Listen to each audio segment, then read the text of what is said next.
Fortune goes out through the mouth, and luck follows the words. Sometimes certain words linger in our hearts for a long time. As we go through life, Koremaiers Kamemum, not only sharp words, but also a quietly spoken phrase, can change an entire life.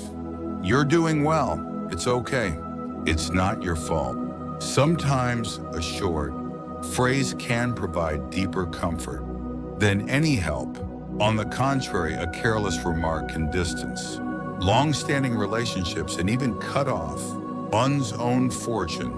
A disciple asked the Buddha, "Master, why does my life consist only of these repeated hardships?"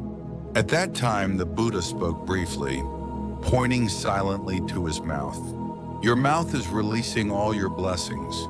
Blessings do not come from afar. They first leave our mouths and then return to us again.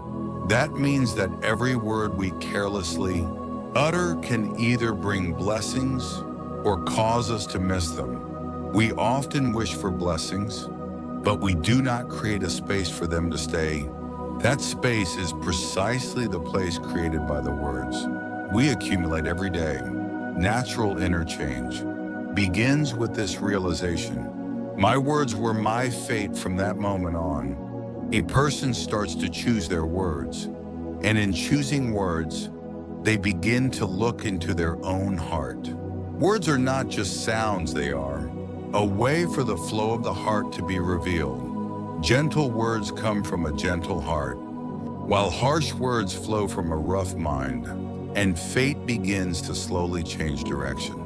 According to the flow of those words, some people always meet good connections, while others strangely lose people. The difference comes not just from what the person is saying, but from the energy that those words carry. The Buddha said, "This person is like a door, allowing blessings to flow out and karma to flow in. The words I spoke today are shaping my life. Those words were my blessing, and that blessing has made me who I am now." Now, I want to ask, where are your words taking your life? The path created by our habits of speech. We speak hundreds of words each day. Though we may not be aware of it, those words flow out from our hearts, shaping the mood of the day, defining the distance between people, and allowing us to face ourselves once again. Words do not scatter like air, especially the words that are spoken often are deeply engraved in a person's destiny. There is a story told by an old monk. There were two disciples. One always said, "I'm fine, thank you," while the other always said, "Why? Is it only me? What's this?" As time passed, the paths of the two disciples became completely different. The first child, who had nothing, was welcomed wherever they went, while the second child lost every opportunity they had. The teacher said, "Words may not be visible, but they follow the path of blessings and karma that the words take." The Buddha always said that changing the habit of speech is the first step to changing the mind. We often say that it's hard to control our minds, but starting with changing unpleasant words is where it begins. If we change the words "I can't" and "I won't" to "let's try a little more," our minds will gradually open in the direction of those words. And in such an open heart, people stay and opportunities come. Words are like a door that invites connections. A kind word can open a person's heart and allow good fortune to linger. The words I used to casually throw out may have created the place I am in now. Gradually changing those words is the same as rewriting life. If you wish for blessings and want to change your luck, the first step is to quietly reflect on the words that come out of your mouth. Why was the Buddha's silence the greatest teaching? One day, a disciple cautiously asked the Buddha, "Owana Shurin Peri, Master, you always share wise words, but why do you sometimes remain silent?" The Buddha quietly looked at the disciple's face and smiled softly. The deepest words are those that are unspoken. On that day, the disciple no longer asked questions. They simply sat beside the Buddha and faced the silence together. The more we talk, the more our hearts become weary explanations, excuses, and attempts to be understood. Ultimately confuse our hearts even more. The reason the Buddha sometimes remained silent was that it was not indifference, but rather the deepest form of empathy, being there without words. In Nisarda the Circumsumant, listening quietly has a resonance greater than words. We often feel that silence is suffocating, but true stillness comes only after we stop speaking. In that silence, we begin to reflect on ourselves. We think about what words we have spoken until now, what traces those words have left within us. And during that time of silence, our hearts start to gradually organize themselves. To stop speaking is not to stop thinking, but to clarify and settle those thoughts. There are times when unspoken emotions are conveyed the most strongly, just like when someone quietly stays by your side. That silence can be comforting. The Buddha remained silent in the most compassionate moments. This is because he valued what was contained within more than what was being said. Sometimes, instead of words, try offering a quiet heart. Just that alone will quietly bring blessings to your side. People come close with words and drift away with words. A single word can deeply embed itself in a person's heart and leave marks that never heal. On some days, words that seemed harmless come back to haunt me as the night deepens. Why can't you do better? You're really not that great. It was a short comment, but it crushed my heart and shattered my self-esteem. In such moments, people say, just forget it, but the heart cannot be easily covered. Like the head, a disciple said to the Buddha, choking back tears, "Master, I was deeply hurt by someone's words. Those words keep echoing inside me." The Buddha gently held the disciple's hands and led him to the pond. And it is said that he spoke, "If you throw a stone, it's natural for the water to ripple. But over time, the water returns to its original state." And quietly I added a word. It's okay to be swayed by someone's words. However, holding on to those words is now your choice. When we are hurt by words, we stand at a crossroads of two paths. One way is to suppress yourself on that word, and the other way is to let that word flow away. Letting it flow away does not mean ignoring or erasing it. It is about gently putting it down, acknowledging that it might be the pain that person carries without burying it inside me. The wounds received through words are often not healed by words. Rather, what is needed is a quiet time to take care of myself. The Buddha always advised his wounded disciples to remain silent first. In that silence, I was able to regain the quiet strength that remained within me. If there is a phrase that keeps echoing in your mind, it might be good to say this before that phrase. This is not the current me, but merely the heart where that person used to reside. With that one word, your heart will begin to gradually escape from the shadows. In the end, we live by the meaning we assign to what is said, rather than who said it. Please lift your heart first, so that you won't be overwhelmed by words. In that moment when you comfort yourself again, in the place where you were hurt by words, you become a being stronger than words. I've heard countless times since childhood that we should be careful with our words. However, as I grow older, I realize that this advice is not just simple etiquette, but a practice that protects our lives. One day, a disciple came to the Buddha and said, "Westmasters, why do I make mistakes so often? Whenever I speak out, I always end up regretting it." The Buddha smiled and said, The mouth can be the fastest sword and also the softest lotus. What you embrace is your choice. We often think this way. Is what I said really such a big deal? But words are thrown like stones and spread like water. Being careful with words is not just about avoiding verbal mistakes. It's about organizing my thoughts and refining my attitude towards others. Being sparing with words does not mean suppressing myself. It starts with the realization of how much emotion is contained in a single word that comes out unconsciously. Words may be fleeting, but the resonance they leave behind lasts a long time. That is why the Buddha said to be one who chooses words, not one who swallows them. Being cautious with words is not about choosing silence, but rather a skill that respects both my feelings and those of the other person at the same time. The more anxious we become, the easier it is for words to slip out, and the more likely we are to unintentionally scatter blessings. On some days, just holding back a single word could have changed the nature of our relationship. If I had just delayed my words a little, the misunderstanding might have been resolved. Being careful with my words is the vessel that protects today's blessings.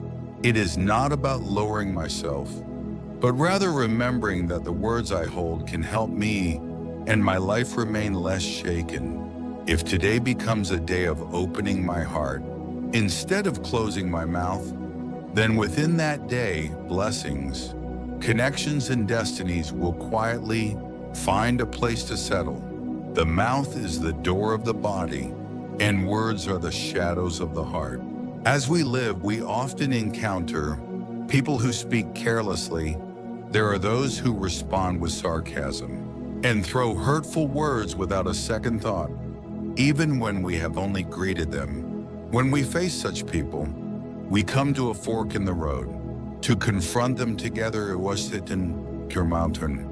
to remain silent for a moment. The Buddha chose the latter. You responded to the one with harsh words.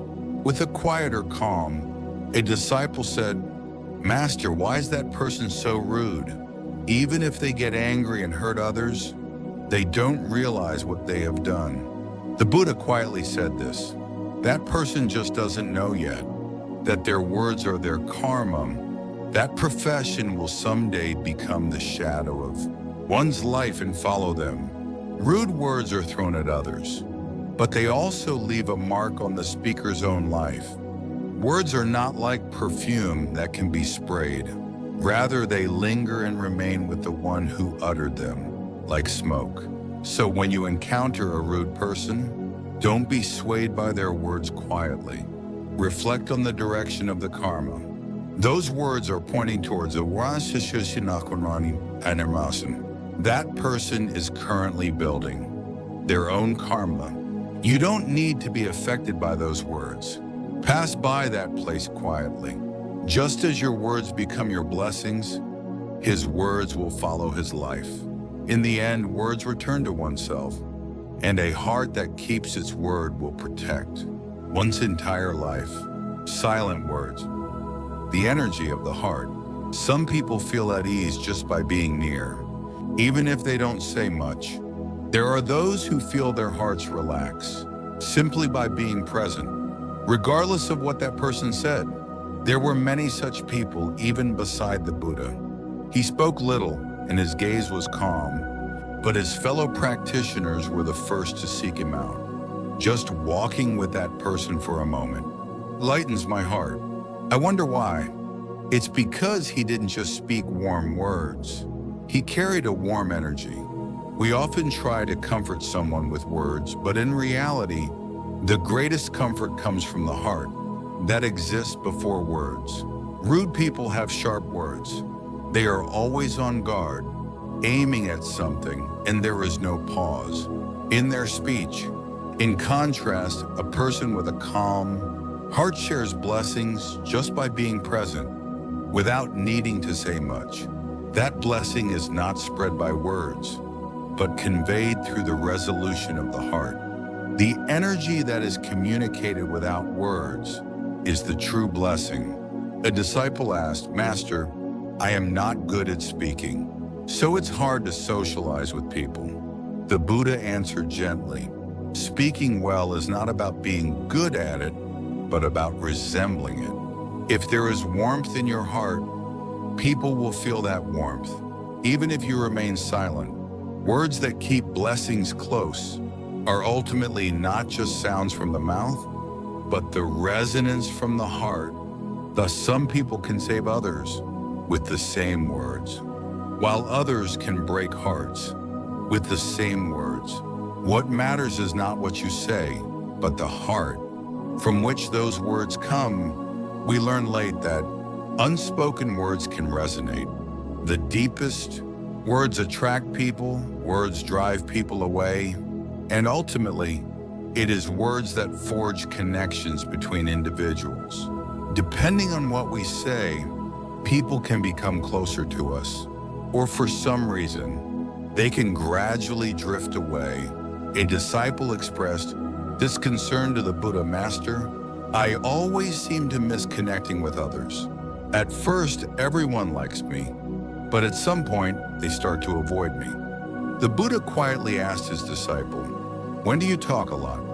When you feel good, suriyuanawanas. Then what about when you feel bad?" "I talk even more." The Buddha quietly nodded his head. If your words follow your feelings, then your connections will also follow the essence of those words. People feel the heart before the words.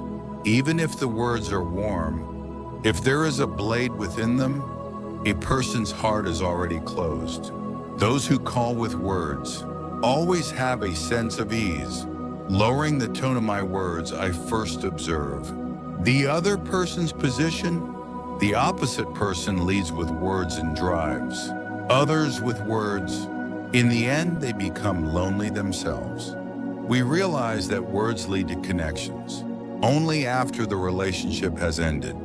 I wonder why a single word can linger so long, becoming a clearer memory than a person's face. In the end, people remember the words that stayed with them.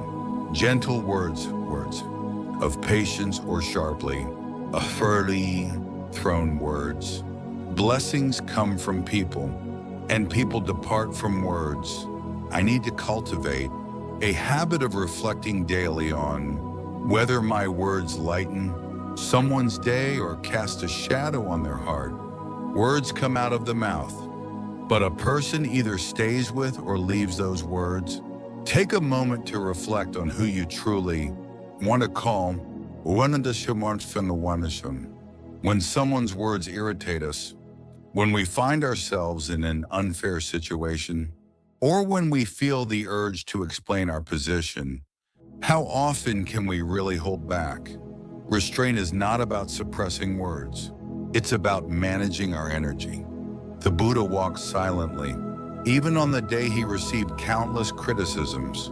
The disciple who walked that path with him couldn't hold back his anger and said, "Master, why aren't you saying anything? Why don't you let them know that they are wrong?" The Buddha answered quietly, "I heard the words shaking within me first. How can I give myself to others?" Silence is not the attitude of the weak. Only those who can control themselves can remain calm.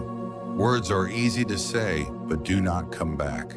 Whether regret or peace remains in the place where those words have passed depends on that one moment before the words are spoken. Strangely, blessings linger beside those who know how to be silent. People, luck, and opportunities find stability within that calmness. We often think that relationships break down because we talk too much, but in fact, many relationships collapse because they can't hold back their words. Silence is not always right. However, it is not necessary to respond to every statement. When the gaze of the heart comes before the response of words, relationships can be renewed. The moment when silence feels the lightest is when it feels the heaviest. In that silence, both the other person can reflect and I can quietly catch my breath. People ultimately stay close to those who are calm at heart, rather than those who talk a lot. And in that calm space, the good energy of life naturally settles in, the energy that turns at the end of words. Some connections end with a single word, while some blessings subtly turn away at the end of a sentence. The gaps between people often start from a single careless word, rather than a huge event. Did that word really have to be said that way? Looking back, many regrets always begin with that question. The tone at the end of a sentence is more important than you might think. Words leave feelings, some rather than just content. The Buddha always advised his disciples to be careful with the end of their words. Words can be both a sword and a flower. Some people had the right content, but learned about people at the end of their words.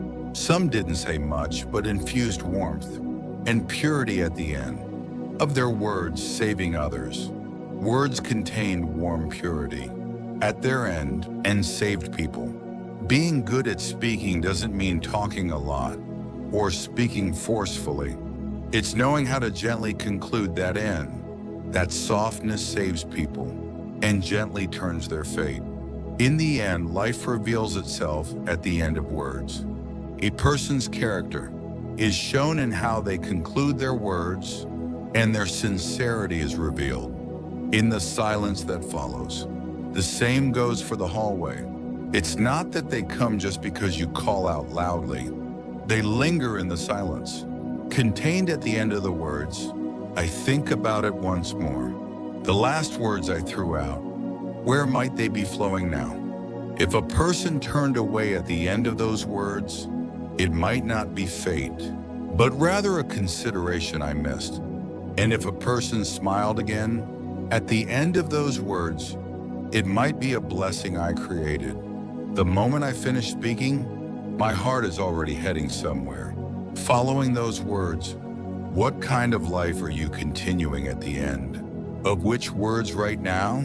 Everything that comes out of my mouth returns to me.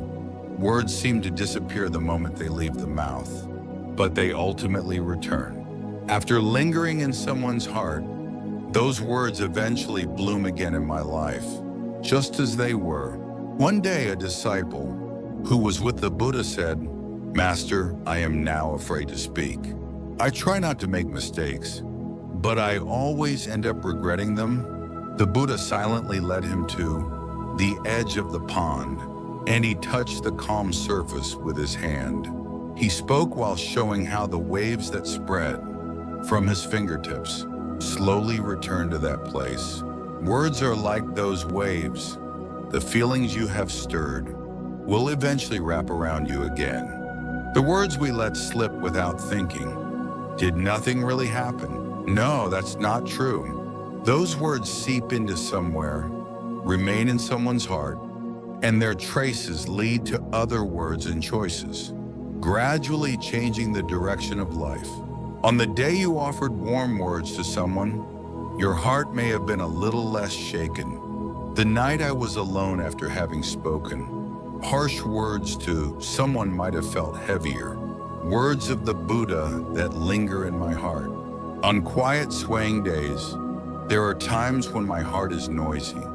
Even when I stay still, the body remains the same, but the mind runs wild. In such times, a short sentence can hold our hearts more than anyone's words. Today, I quietly follow the heartwarming quotes from the Buddha's ancient teachings that comfort us in the present. First, my words are sharper than someone else's knife. Once words are spoken, they often cut my heart before they stab anyone else. Second, the one who endures in silence is the true victor in the greatest battles. Even if it seems like a victory, what is lost and what is preserved can still crumble. The strength to endure is not weakness, but the tranquility that lies at the very end of wisdom. Thirdly, even if I suffer today, that suffering will save me tomorrow. The pain I feel now is by no means in vain. Those shaking days are leading you to become a broader person. Fourth, hating others. First burns my own heart. Getting angry is not about punishing the other person, but rather gradually hurting my own heart. Hatred starts from the hands of those who hold it. Fifth, blessings do not come from afar, but settle in a calm heart. Rather than chasing after blessings, it is more important to create a place for them to stay. That place is inhabited not by greed, but by an empty heart. Sixth, I can hear others' faults, if wasisturum, but my own faults whisper. Mistakes always appear larger on someone else's face. However, shame is a blessing for those who know how to wipe their own eyes first. The seventh, anger is a different face that wants to be understood. It's not that I wanted to get angry. I just wanted to be acknowledged. Before pushing someone, take a look at your own feelings first. An easy word can leave a deep wound. There are dry days, even if you don't intend for them to be. A day spent rounding off that day is a practice that protects your blessings. The more your ninth heart is in turmoil, the fewer words you should use. The more you shake, the more you should stay still. In that silence, your center slowly returns. 10th, a good relationship begins with a kind word. People come closer through words rather than feelings.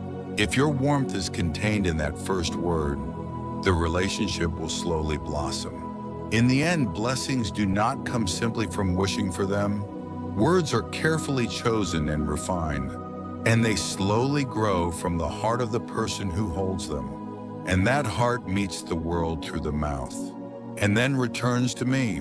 I hope the words you spoke are protecting you. I hope the words you held back are bringing you good fortune. I hope that on the path of words and feelings, we have walked together so far, you have become a person who is now less shaken. If there was a line that stayed with you the most, please share it in the comments. Your empathy might warm someone's day. This was the channel of Dalbici. I hope a small light has been lit in your heart. Have a peaceful day. The wooden statue of Avalokiteshvara